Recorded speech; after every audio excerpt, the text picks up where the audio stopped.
everyone, welcome to the T-Mobile United States Sail Grand Prix Chicago at Navy Pier. I'm the tech base and I'm going to have a look around and see how the teams have been preparing. I can see Canada about to roll out, so let's go try catch them to see how they're feeling for their second event of season 3. The whole craning process takes about 45 minutes in the morning, so these guys are the first ones out, so it's a big day for them. They'll get their boat in the water and then they get to chill out for a couple of hours before racing. All right, so Georgia, I'm wondering if I can chat to you if I give you a hand pushing. See, are you good going multitasking? Actually give me a hand I can multitask. How do you go multitask? Muscles in there. How are you feeling going into event number 2? I'm really excited, yeah. Tactician-wise, you're sitting on the back telling Phil where to go. Bermuda was probably pretty easy compared to what we're going to have this weekend. Yeah, it seems like Bermuda was luxury conditions for the first time and for a beginner team, so I'm definitely going to have to step it up here, and I really want to help in these tricky conditions with the city. And when you're going as fast as you can, how do you look around and see what's happening? I mean, I keep my eyes open and have a checklist in my head that I try to go through to make sure I'm hitting all my responsibilities, and just kind of keep going through them, just like any other boat. Training hasn't gone as planned. You had a little bit of a stumble yesterday. Can you tell us what happened? Yeah, our plan was to get out and settle in with a building breeze, and then we got out at the fully built breeze. So we did like 20 minutes, and then had a little capsize and had to sail in. So didn't have any practicing yesterday really, but the conditions aren't supposed to be how they were yesterday this weekend. So it's not the end of the world. Are you a very skilled team because you're the first boat to ever water start an F50? You didn't have to get towed up? Yeah, sure. Thank you. I'll say that. I'll take that.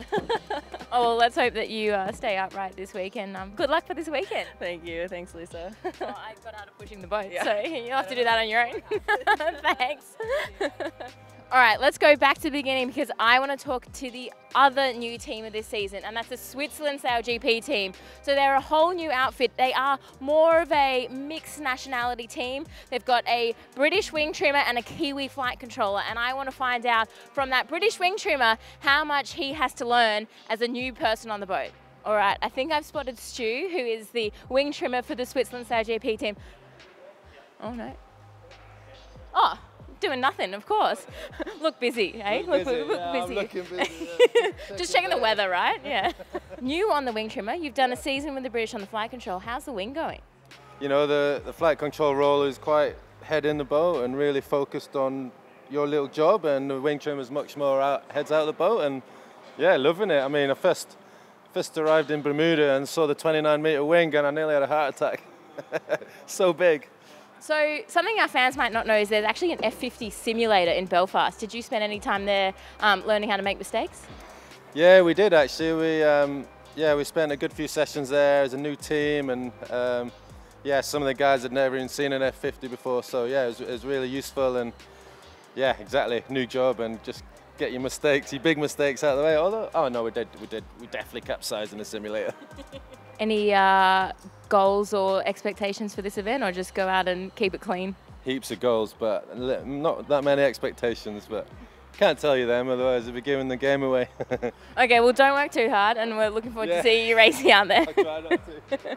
Thanks, Stu. Catch you later. Actually, before I go, one more question. Do you ring the bell if you win a race? We've not done yet, but I'm sure we can do if we win a race. It's normally to get everyone's attention. It's an important meeting. Oh, well, to be determined. If you can't win, I'll come have a look. See ya. So we spoke to the Swiss wing trimmer, but there's also a new wing trimmer in town, and that is on the France SailGP team. And Quentin has brought in his mate Kevin to help on the wing. So it used to be Lee McMillan, who is a British wing trimmer. So the team was speaking in English, but now it's an all French team, and we've seen that pay off in Bermuda. Yeah, they had a little bit of trouble getting that black flag and getting a disqualification, but they showed a lot of promise. So I think this French team could be quite dangerous for the rest of the season. So eyes are on them this weekend. The next two teams we've got here are Spain and Denmark. They're sort of sitting in the midfield. We didn't see anything special from them in Bermuda, so we're really interested to see if they bring anything for this weekend in Chicago. But what I really want to talk about is the New Zealand team. They've got more talent than you can ask for. They've got a team that's been together for a really long time, but they struggled in season 2. But what has changed in season 3 is they've brought a coach this time in the name of Ray Davies. So Ray's had a couple of events with them, and let's see if that's going to make a difference for the second event of the season. Let's go check out if anyone's in there and have a chat. Doesn't look like anyone's here yet this morning. They might be briefing for the day's activities, but I do love the Kiwi boat. I think it's absolutely beautiful. I love the design. And what I want to know is, what design is your favorite F50? Write it in the comments. I'd be really interested to know. But if there's no one here, I might see if I can climb up on the boat and show you some of the controls of the F50, because there are so many different controls. As I said before, there is plenty of talent in this team. Something that you might not know actually is there's 1.2 billion different settings that you can have on an F50. So let's climb up and have a look. No one's here to kick me out, and I think I have an all-access pass. How you going? We thought we might just have a look at all the different settings. I promise I won't touch any buttons. I'm not sure if you can see in here, you might have to come around, but I'm in the little flight control cockpit at the moment, so this is where Andy sits. So you've got your, what they call the pepper grinder here, where they control the different foils, and then there's an absolutely massive range of buttons here that they can use. You've got a couple of screens here, so basically they're playing a video game while going 50 knots around the racetrack, and then the wing trimmer sits behind. He's got the winch to control the wing, but also has a few little buttons here that we heard Stu talk about earlier. So many controls, so many different permutations. Let's see if having a coach really helps them this year. So the next team I want to talk about is the British team. Now this team is probably the one at the moment that can challenge the Aussies the most. They came second in Bermuda after a really disappointing season 2. Now what happened at the end of season 2 is they had a massive collision with the Japanese team. Now what I think's happened is the team's lost a little bit of confidence. We know how critical the starts are in the F50, and we should go in and have a chat, I reckon. They've lost a little bit of confidence at the start. We saw that on day 1 in Bermuda, but they really brought it on day 2. So I think that this team is the one to watch for this weekend. Oh, hello, how are you going? Morning, Lisa, how are you? Good, how are you? Yeah, very well, thanks. Yeah, how's the team feeling? Yeah, good, good, yeah. Sleeping in this morning? Yeah, you know, they're getting their beauty sleep as they need it, you know. So you do all the work, they get all the glory? You've got it about right, you know. They do all the work on the water, we do the work off the water, as you know. They had a little bit of a rough season 2, but they had a good event in Bermuda. Do you think that's going to build their confidence? Yeah, I think it was a little bit hit and miss in season 2, but we showed we could be in the mix of things. But coming into season 3, I think we're going to be up there, and you better watch out the other teams. All right, well, good luck and catch you later. So as you know, we are in Chicago, so the home team is USA. All the attention is on them, and is that a good thing or a bad thing? We don't know. Generally, the home team can go either way. They can really enjoy the crowds, or they can be distracted by all the attention. So we're really hoping that the American team have a good weekend and put it all together. They had another rough season 2. They had a lot of things go wrong. Let's see if we can catch anyone inside. I've spotted a couple of the sailors having a quick briefing before today's race. You might pop in and just say hello. Hello, how are you going? Good, how are you? Good. How's it going? You guys ready for the weekend? Yeah, it's a bit of a different forecast to the last couple of days, but yeah, it should be good. Yeah. Well, everyone's rooting for you, hoping that the home team advantage will come good. Exactly, home team heroes. And how cool is it, or distracting to have everyone interested in the home team?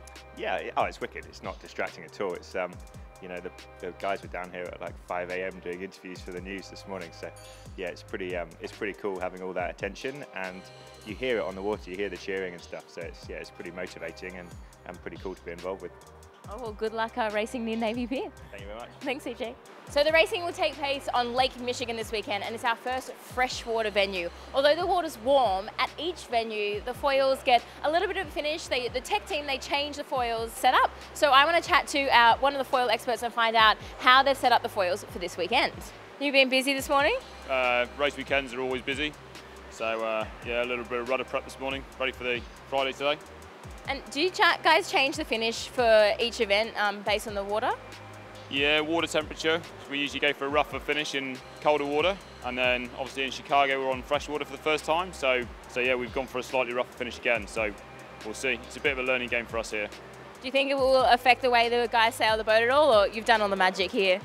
I don't think we've done the magic. We've just done our bit, but I guess it'll make a difference. I don't know. I mean, they've been out for a few days now, so they'll probably tell you better than I can, but I think it's different for sure. And if you had one little scratch, say, on the leading edge, would that really change the way that the boat behaves, or you can get away with it? I think psychologically it affects the guys. They want to see it. They want to see it to be mint when they go out, and that's the biggest battle for us. They hit stuff all the time in the water. They pick up scratches. They have problems, but if they think it's good when they leave, they're usually pretty happy, and then they're off our back. So that's all we care about. So you have a pretty big job managing all the foils for all the teams. How much do the drivers give you input about the finishes? Yeah, for sure. They ask for different finishes, and everyone's slightly different about what they want. So yeah, it's team to team they ask, and we try and do our best to sort of accommodate them. And you've got 2 sets of rudders and 2 sets of boards, so do you have to keep them all primed at all times? Yeah, so I mean, that's our worst nightmare is the changeover. So yeah, we have sort of 36 boards and 36 rudders to deal with, and yeah, it's a balancing act between making the ones they're going to sail with that day right, but making sure we're still working in the background on the ones for potentially tomorrow or Sunday, you know. So, what boards do you think will be used for this weekend? Well, we've gone to the big boards, the light air boards this morning from the heavy boards yesterday. Fingers crossed for us, we stay on them. So there's a small chance we could go to the small boards tomorrow, which would be a rudder change as well, which is a big night for us. But yeah, so fingers crossed we stay on the light stuff this weekend. So whose rudder are you working on at the moment? This is the USA, so this is Jimmy Spittle's rudder. Yeah, so it's almost finished, ready to go back to him this morning. Does he ask for anything special? Oh, he wants the best one in the fleet, but it's as special as he gets. Special finish and nice and clean, I imagine. Yeah, exactly. I'll let you back to work, but thanks heaps. We spoke about how the foils are chosen by the tech team, but the other thing that is chosen by the tech team in race management is the wing choice. Now in SailGP there are 3 different wing sizes, 18, 24 and 29.